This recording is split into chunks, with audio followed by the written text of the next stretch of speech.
이번 사진 조명 강의는요, 실전 강의입니다. 진짜 진심으로 여러분들이 오늘 강의 듣고 밖에 나가서 조명을 써보고 조명 사진이 이렇구나 하는 것을 느낄 수 있도록 해드리려는 게 제 목적이에요.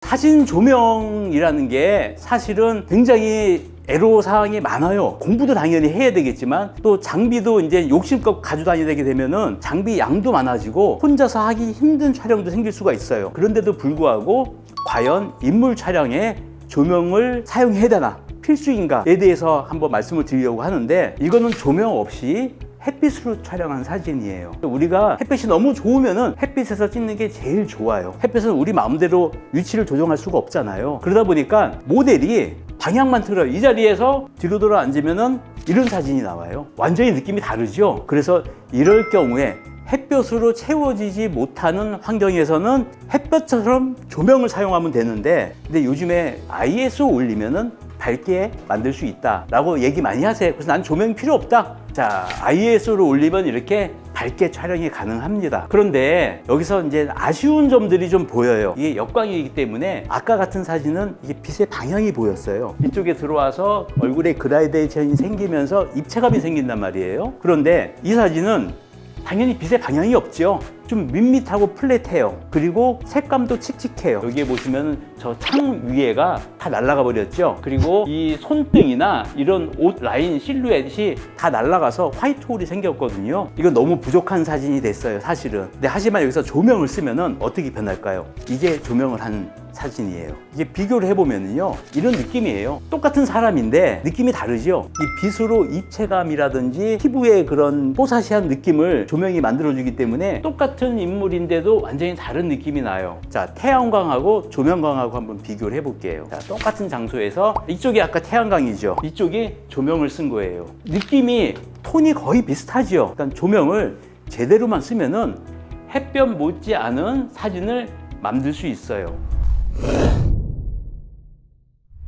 자, 그러면 이제 본격적으로 조명에 대해서 이제 좀 알려드리려고 하는데, 조명에 대한 원리를 딱 두 가지만 알면은 여러분들도 바로 조명 쓸 수 있어요. 왜 조명이 어렵다고 생각하는지, 일단 첫 번째가 우리가 쓰는 이런 조명들 있죠. 이런 빛들, 전등, 태양, 야외에 있는 조명들, 이 전부 다 지속광이에요. 아시죠? 지속광은 어떻게 여러분들이 노출을 조정하죠? 조리개, 셔터 스피드, ISO. 자, 이렇게 세 가지인데 조명은 좀 달라요. 그러니까 제가 말하는 조명은 순간광이에요. 조명이 계속 켜 있지 않고 필요할 때만 딱 터트리는 거, 이게 순간광이거든요. 그래서 스피드 라이트라고 그래요, 조명을. 근데 순간광에 카메라하고 연동을 해야 될 거 아니에요. 노출을 맞춰야 되니까 카메라에 조리개를 만지면은 얘도 달라져요, 빛이. 그다음 ISO를 만져도 얘가 달라져요, 빛이. ISO를 높이면 얘도 더 세게 느껴지는 거예요. 셔터 스피드는 바꿔도 조명에는 영향이 없어요. 이게 첫 번째 핵심이에요. 그래서 순간광 조명에는 조리개와 ISO를 중간에 건드리지 않는다. 그걸 건드리면은 조명의 광량이 달라져요. 뭐 야간 촬영 같은 거 있잖아요.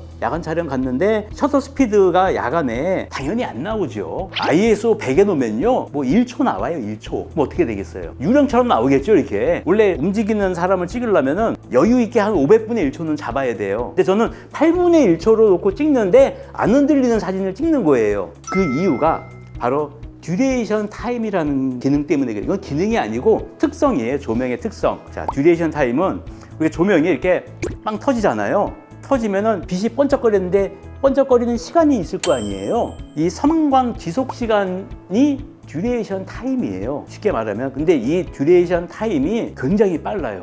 예를 들어서 SMDB B120이라는 조명이 있죠. 근데 그 120이라는 조명을 기준으로 했을 때 섬광 지속 시간이 이거예요.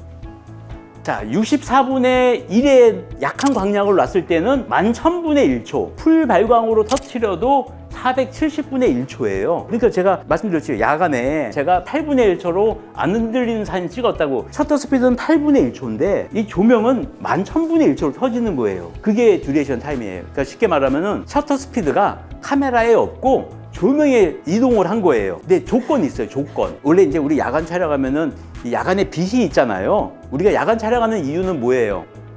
응? 멋져 보이려고? 멋져 보이려고? 아니, 사진 찍으러 가죠. 응? 조건이 찍으려고 봤을 때 인물은 까매야 돼요. 인물의 빛이 100% 조명으로만 밝혀줘야지 조명의 성능이 100% 발휘하는 거예요. 근데 인물이 한 80% 어두워. 그러니까 20%는 잔상이 좀 보여요. 그러면은 섞여요. 선명한 거 80%, 흐린 거 20%가 섞여서 나와요. 그러면 이런 사진이 나와요. 조명을 이쪽에 하나만 썼거든요. 그러니까 이쪽엔 빛이 없잖아요. 이게 20분의 1초거든요. 그러니까 이쪽은 흔들려. 빛이 약하니까 흔들리고 빛이 선명한 쪽은 완전히 선명하게 나왔어요. 듀레이션 타임 때문에 저런 현상이 생기는 거예요. 오늘 두 가지가 중요한데 첫 번째가 이 듀레이션 타임을 이해하셔야 돼요. 꼭 이렇게 어두운 흔들리는 밤 사진이 아니고 이제 야외 나갔을 때도 이게 적용이 돼요. 야외에는 조명 100% 놓고 쓸 수가 없거든요. 그래서 야외에서는 이 태양빛하고 이 조명하고 섞어서 사용을 해야 돼요. 비율을 생각을 해야 되죠, 우리가. 그래서 여기 있는 수치는 정해져 있는 건 아니고요. 그러니까 여러분들이 생각을 하라는 거예요. 야외 촬영을 할 때 적정 노출이 100%라고 한다면은 야외 지속광을 몇 프로로 할 것인지, 그리고 인물에 들어가는 빛을 몇 프로로 해서 100%를 만들지 비율을 미리 정하셔야 돼요. 촬영하기 전에 카메라가 예측하지 못하는 이 조명의 부분을 비워놔야 돼요. 그래서 자, 이런 인물 촬영을 할 때 이 야외 배경이 있죠. 이 배경을 미리 맞춰 놓고 나중에 인물을 찍는 거예요. 역광에서 배경을 일단 맞추는 거예요, 노출로. 당연히 인물은 약간 어둡거나 부족한 게 굉장히 많을 거예요. 그때 조명을 이용해서 인물만 밝혀주면 돼요. 이게 가장 기본적인 원리예요. 야외에서 촬영할 때 가장 기본적인 원리. 이제 여러분들이 그거 이제 궁금해 할 거예요. 뭐든지 이제 조명을 준비하면은 나에게 맞는 조명. 그래서 여러분들이 이 소프트 박스를 구입을 하실 때도 이 크기가 20인치부터 44인치까지 어떤 게 좋은지 선택을 하시는데 크면 클수록 부드러워져요. 대신 광량이 약해져요. 이 조명에도 보시면은 제가 가져온 게 이게 스누트예요. 빛을 가장 작게 만들어 주는 거예요. 그 다음에 이게 가장 기본적인 리플렉터, 요거는 빛의 이제 효율을 좋게 빛을 좀 모아주는 역할을 하죠. 그리고 소프트 박스, 그 다음 또 하나 이번에 아주 효율적인 야외 촬영할 때 진짜 효율적인 뷰티 DC. 원래 뷰티 DC는 스튜디오에서 모델 촬영할 때 많이 쓰거든요. 저는 야외에서 많이 써요. 야외에서 왜 쓰냐면은 이 구조 자체가 빛을 거르는 게 없어요. 그러니까 광량이 안 약해져요. 오늘 그 모델분 초대했어요. 일단 제가 효과를 보여드릴게요. 자, 불 켜주세요. 자, 가서 앉으세요. 지금까지 사진 조명 수업을 해드렸는데 어때요? 근데 아직까지는 긴가민가 하실 거예요. 밖에 나가서 촬영해보면서 여러분들이 느껴야 돼요. 사진이 이렇게 달라지는구나 하는 것을.